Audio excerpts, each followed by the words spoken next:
Okay, we are on. So, thank you for getting quiet. Ladies and gentlemen, you said your crossword puzzle out, so when I go by, I can see that Seth has his not only done, but I take a quick glance, and I don't check all of them to make sure they're all right, but I see that he didn't write, like, just fill in some blanks with letters. Put it here. They might do that to try to show that they got it done when they really didn't. And Jaden's like, you know what? I tried to find these answers, but I couldn't find them. Or she's gonna say, you know what, Mr. Franklin, I just didn't get it done because I just didn't get it done. So hopefully you got it done, because if it's done, it's like 10 points. Because we're gonna go over what the right answer should be as soon as I get through the aisles here. So. Oh.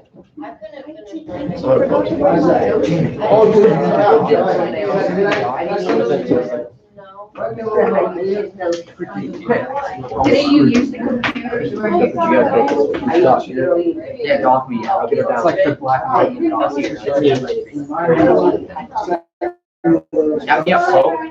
Yep. Okay. Okay.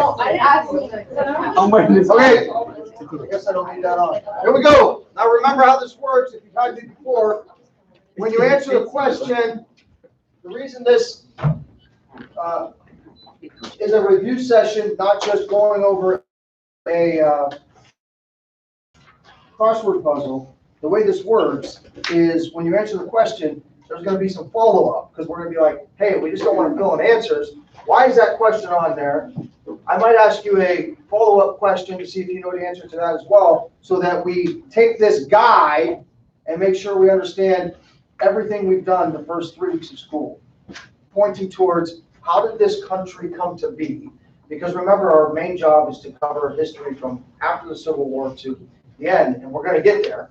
But I couldn't do it without laying the foundation in September for how it all came to be in the first place. All right? As quickly and as concisely as I could. Here we go. One across. Americas aren't Asia. That's the clue. What goes in that answer, or who? Caleb. Vespucci. And what was Vespucci's first name? Amerigo. And so through the translation of Amerigo to the map makers, it came out America, right? So they called this new world the Americas, right? That's how that got to be there. By the way, Vespucci, was he before or after Columbus?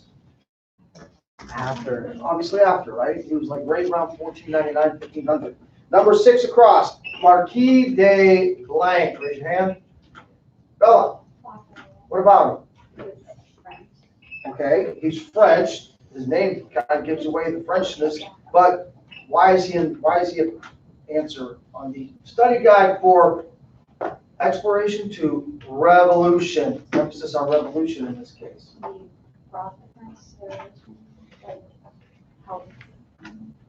He helped who? Okay.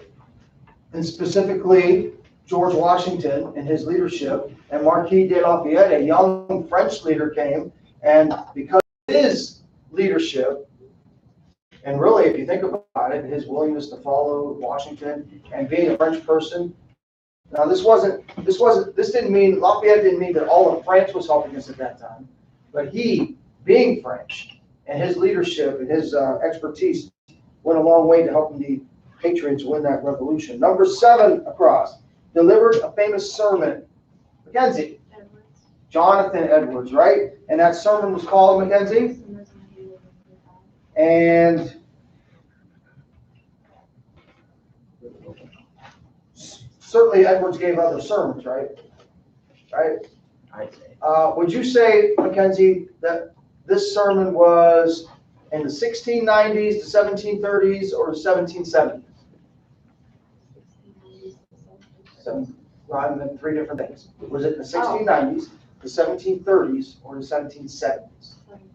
Good job. Yeah. When people ask about history dates, right?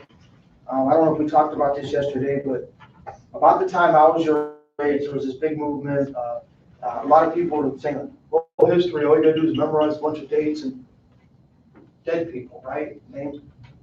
So there was kind of a movement to get away from memorizing dates. Well, that's not the most important thing about history, memorizing dates, right? But we still need to know in context when things happen. So you didn't have to know the exact date. You shouldn't have to know, I guess, maybe, the exact date of that sermon, but you should at least know in historical context when it was. So I gave her 80 years, and she picked the right one, 1730s. All right, next. Colony directly controlled by the king. What colony was directly controlled by the king, Jaden? Royal. A royal colony, as opposed to what other two that you learned about? Jaden, what's another type of colony? Charter colony. You mean the king wasn't in control of a charter colony? He is the king, by the way. Yeah, Jaden. He gave them permission to start it. Okay, but he wasn't like directly lording over it. How did a charter colony work? If the king wasn't in charge, who was? David? The company. It was companies that were given these charters. Like, if you remember, Plymouth Company, London Company, British East India Company. Those ring a bell? Charters were given to companies. Because the whole idea was that we are going to do all this exploration. We're sending all these expeditions out for, that's what makes the world go around, right, Noel? Don't we wish Allah made the world go around? Don't you? Unfortunately, it's money. Anyway, so the idea was that they were going to bring wealth to the kingdom. So the king says, hey, you guys are good at what you do. You go do what you do. You go trade, you go do all these things and bring back the goods just so I get my piece. That's all. I get my tribute. You pay your rightful duty to the king and all is well. That's a charter colony. What's the other one? Those three. The answer here was royal. There's a charter colony and then there's proprietary. What is that? You have a governor appointed by the king. Yeah, it's kind of like in between. Hi, Lex. Welcome back. It's kind of like in between. It's like the king wasn't directly in control, but his representative, he put someone there to kind of take ownership of that colony. Proprietor, right? If you're a proprietor, you own a business. So that's what's going on there. Number 11, halfway blank. Covenant. What group of people did this have to do with? The church.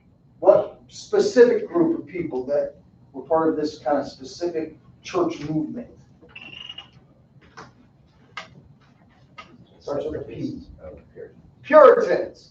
They had this idea that they were building this city upon a hill and they were going to live in covenant with God. The most important thing to them, sure, we got to conduct business, businesses can make profit. What is most important is your covenant with God.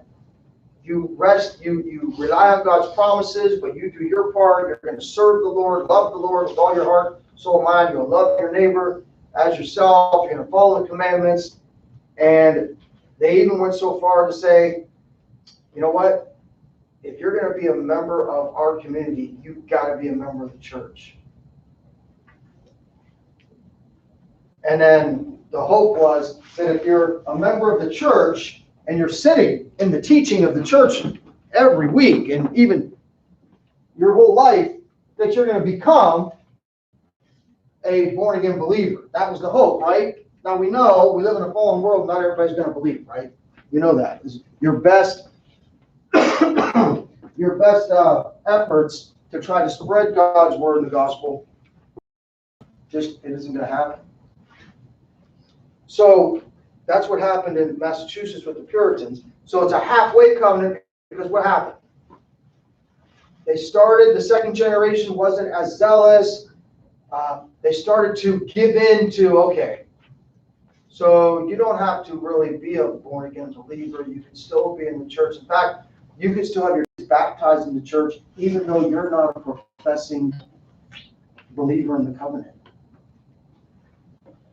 That ends up being bad for what they were trying to establish, right? Like some of you had the idea that it wasn't really a good idea to even try to have this community because we're coercing people into being a believer, by being a church member.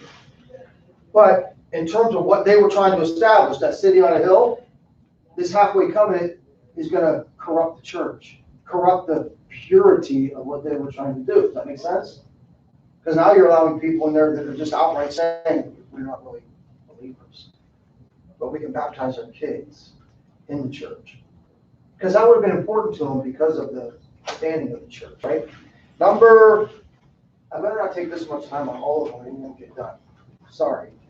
Number 12. This man was part of the Black Robe Regiment. He's the one that we spent the time on. Noel. John Peter Gabriel Muhlenberg. We called him Peter, didn't we? In the notes. Muhlenberg. What was that all about? To show you that the revolutionary thinking was being led from the pulpit. It was the pastors that didn't start, but that were encouraging this idea that it is time to part with the king. Pastor. Number 13, PM, the new plan. First of all, you figure out, what's he mean PM? Like AM, PM? Obviously not. Case. William Pitt. William Pitt. PM stands for? Prime Minister, sorry. Prime Minister. He was the new Prime Minister of England. What war was this? Where he had a new plan. The French and Indian War. The French and Indian War. Why was there a new plan needed? The French were winning. What would have happened if the French won? We might all be talking French.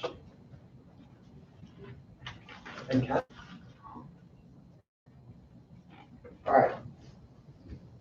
EST 1607. What does EST stand for? Established 1607.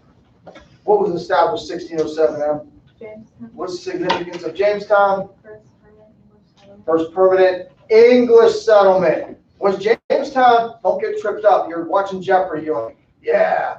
You're like all excited. Mom and dad's in the living room and Jeopardy comes on and says, what was the first permanent European settlement in the New World? You're like, I know that's Jamestown. Oh no, they said European. Did I mention that yesterday? What city is it? Florida. St. Augustine. St. Augustine. Number 17, Powhatan's daughter. Who was Powhatan's daughter? Yep. Pocahontas. Great blank. It's not Scots. Great Scots. Yeah. Somebody besides Mackenzie. Dina! Awakening, right? How many hope that there is soon God would send a great awakening to America again? I got both hands up. Wouldn't that be awesome? Where's that revival start, David? You and me, right? The church, we, people. We could pray for a revival. We could pray for a great awakening. Where does it start? Like out there somewhere? In here, right? And don't listen. It's so easy when you're like you look at history, like, oh, that's what happened in history, to think it wouldn't happen again. Mr. Schwendman and I, we know that, right? Where are you going?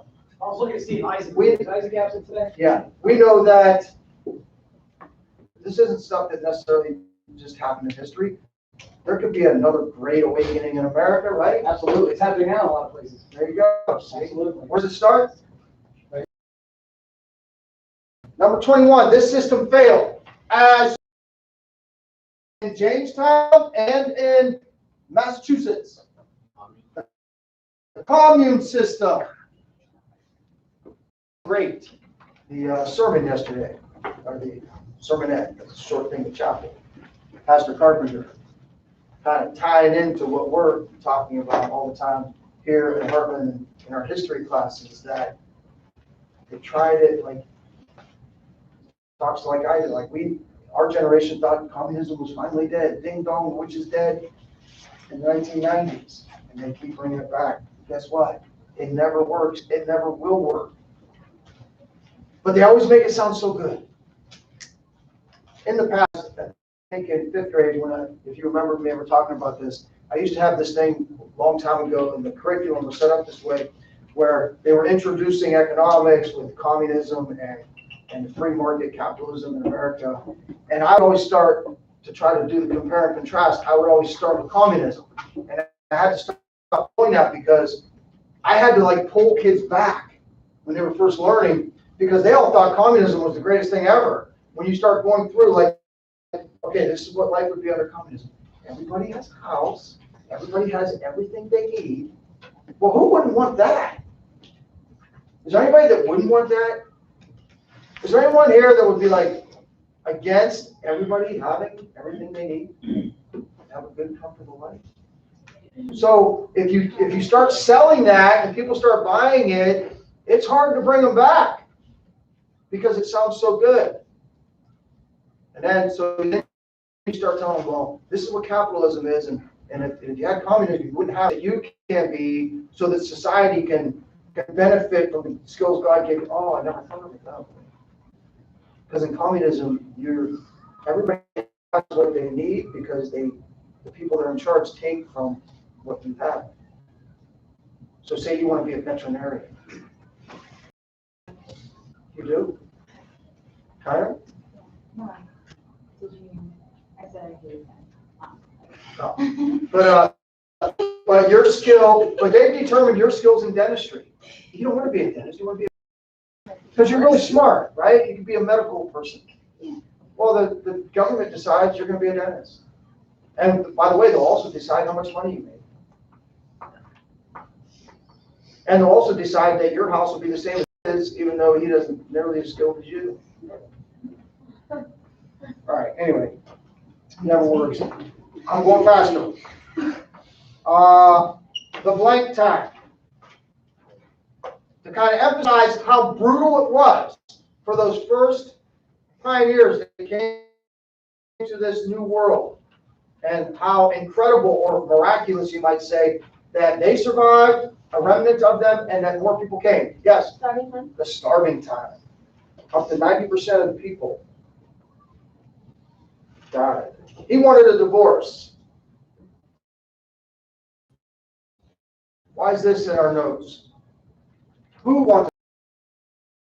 Oh, by the way, if you remember, I think I might have told you on the way out, they kind of put a little box on the end of 25 across because I inadvertently, we didn't change his name to Henry VII. It was Henry the VIII. And again, it speaks to the church in England going from Catholicism to Anglican, because King Henry VIII wanted his way. He wanted a divorce, but he also wanted the church to be a big part of his life. So he just said, I'll just take over the church. Out with the Pope, because he doesn't want to give me what I want.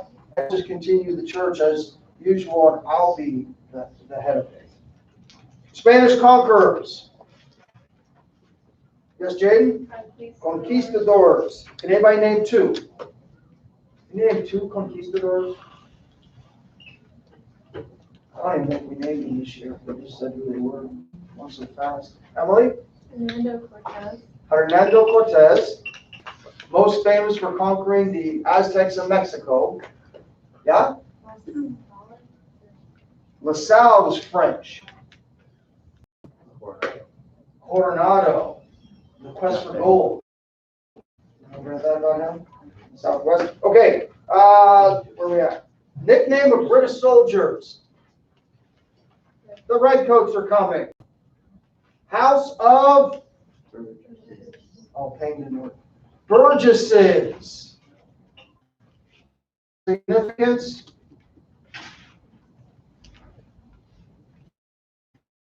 Significance of the House of Burgesses.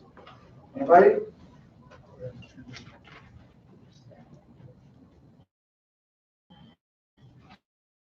Just kind of like a trivial question answer, Jeopardy answer. House of Burgesses was the first parliamentary government, right? Representative government set up in Virginia. the significance would be that, like, who are they gonna pattern it after, right? Parliament over in England. I mean, that's kind of what that is what our system of government's rooted in, right? Except we don't call it Parliament, we call it Congress. Next, English Queen from 1558 to 1603. Caleb. Elizabeth I, even though I didn't give you room for the I at the end from first, but Elizabeth, very significant, not only in English history, but then significant to us in our quest to find out why we're English and Protestant, because she brought Protestant for good. There was a battle once, yes. What was the answer to 25? 25, I'm sorry, was Henry VIII. So it's Henry V. I. You have to put a block at the end of 25. What was I just saying? Oh, Elizabeth, there was turmoil from the time the Reformation came to England, or if you call it the Reformation because King Henry VIII wanted a divorce. But when they broke away from Catholicism, there was a battle for decades. Is England going to be a Catholic nation or a Protestant nation? Elizabeth made it Protestant for good. And speaking of Protestants, this guy stands out as one of the most fiercest challengers to Spain and France, but especially Spain, took on the Spanish Armada. Spain's also Catholic, so the fight wasn't just for English supremacy at the sea or in the New World, but there was also a religious aspect to it because Drake was Protestant, and there was that constant friction and warring going on between Protestants and just his name, Drake. No, sorry. Next, number 2 down, British surrender. Who was the British leader at the surrender in Yorktown? Cornwallis. Number 3 down, the shot fired here. Which shot? The one that was heard. Where was it shot? Lexington, Kentucky. Indentured blank. Servitude. What was that? What was an indentured servant? Not a slave. Go ahead, David. You sold your to pay off the debt or to get land. What do you mean sold yourself? As That could be taken so many different ways. As a servant, yeah. Not the world's oldest profession. I just said that. I'm on video.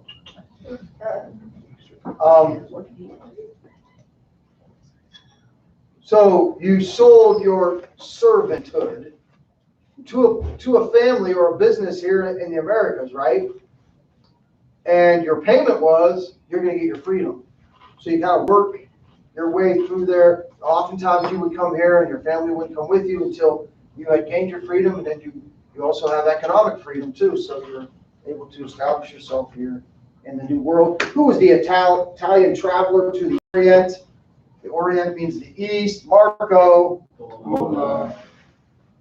His significance doesn't seem like why do we talk about Marco Polo when we're talking about the foundation of the beginning of America? Because you can trace all the other explorers back to the years of Marco Polo and his travels back and forth to China and his writings, and they all picked up on that, and that kind of led to the adventuresome, along with the learning how to build ships and stuff, because he was on land. All right, this ship ported in Boston Harbor. What was the name of that ship where the Tea Party took place? Verity, the Dartmouth. Did anybody ever hear the word Dartmouth before? The name of that ship? Where'd you hear that? Dartmouth?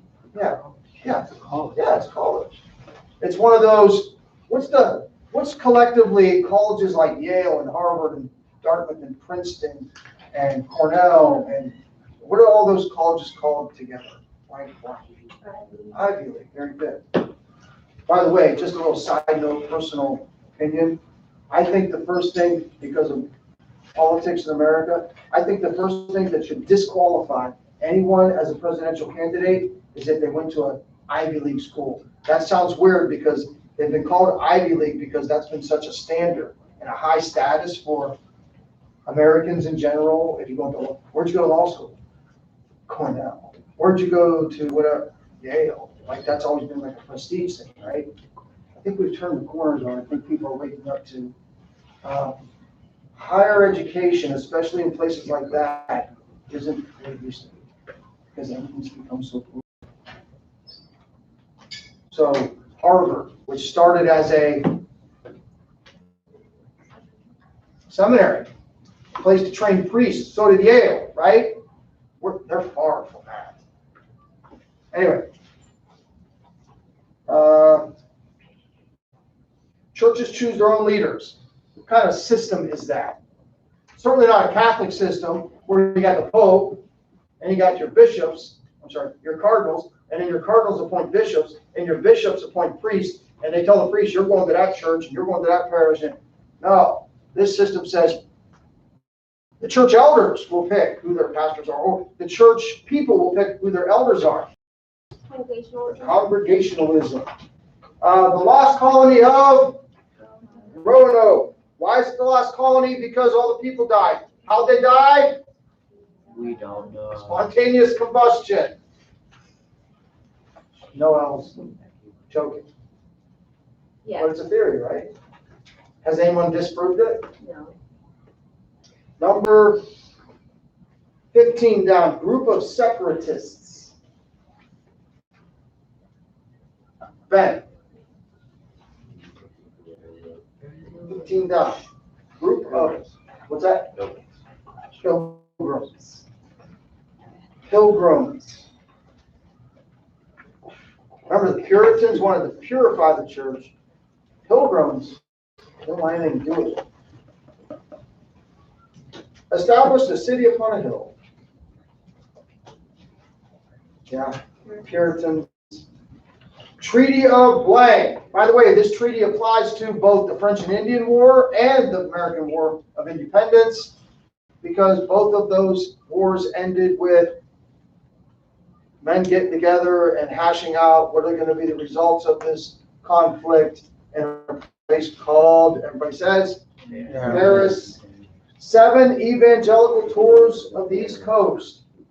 We had Jonathan Edwards, who is the most famous because he has the most famous sermon, Sinners in the Hands of an Angry God, but he had several other circuit preachers. And this guy made 7 tours from Massachusetts down to Georgia.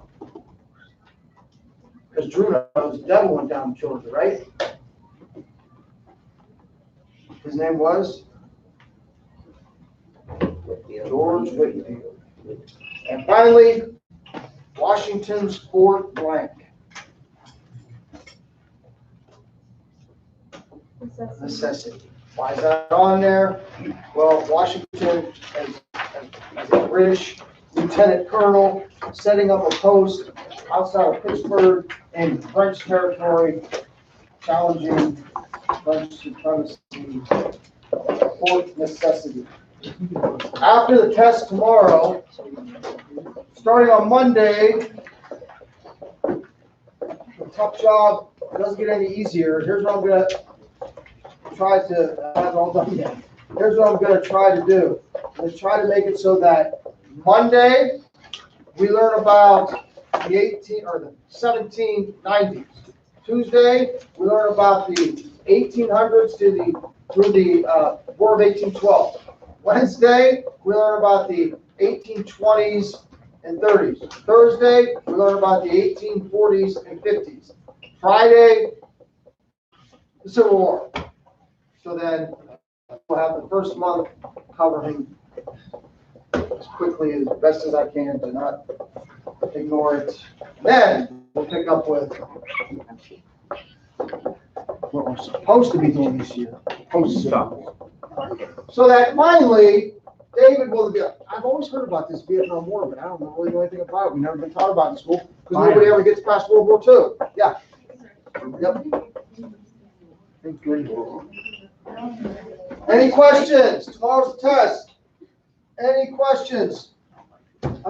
You say this crossword puzzle, which serves as a study guide, the crossword puzzle maker on the computer, Riley, only allows me 30. If it allowed me a bigger puzzle, I would make one, but it only allows you to do 30 clues, right? There's going to be more than 30 questions on the test. Usually my tests are either 34, which is kind of standard, 33, 34, or if it's a bigger test, maybe 50. So then you can always figure when you're going into it, hey, if I miss one, they're each worth 3 points. So you kind of know what you're getting into. So not everything, there will be things on the test that aren't on the crossword puzzle. But there'll be things that I just brought up. Make sense? That's why we don't just give you the answers, we go over it, you hear it again. Yeah. They're true and false. Usually. It's usually a combination, if you're new, my tests are usually a combination of matching, love that, right? Because at least you see the answer there. Although, if you miss one, you automatically miss 2. right? That's how Yeah. And then there's sometimes a section of true and false. Sometimes it's true or false, and you have to fix it. You ever taken that kind of test? Like, No. there'll be a word italicized, and if you think it's true, you just write true. If you think it's false, you got to change that italicized word to another word that makes it true. You familiar with that? Sometimes there'll be a not matching, like list and list. Sometimes there'll be a word bank, and then there'll be descriptions, and you match that way. And then usually there's a chunk of questions that are just fill in the blank that you just have to not just recognize, but actually recall the answer. Because there's levels of the hierarchy of learning and knowing. And one of them is, I don't know the answer, but if you gave me multiple choice, I'd be able to pick it out. And better than that is, I know the answer without any choices.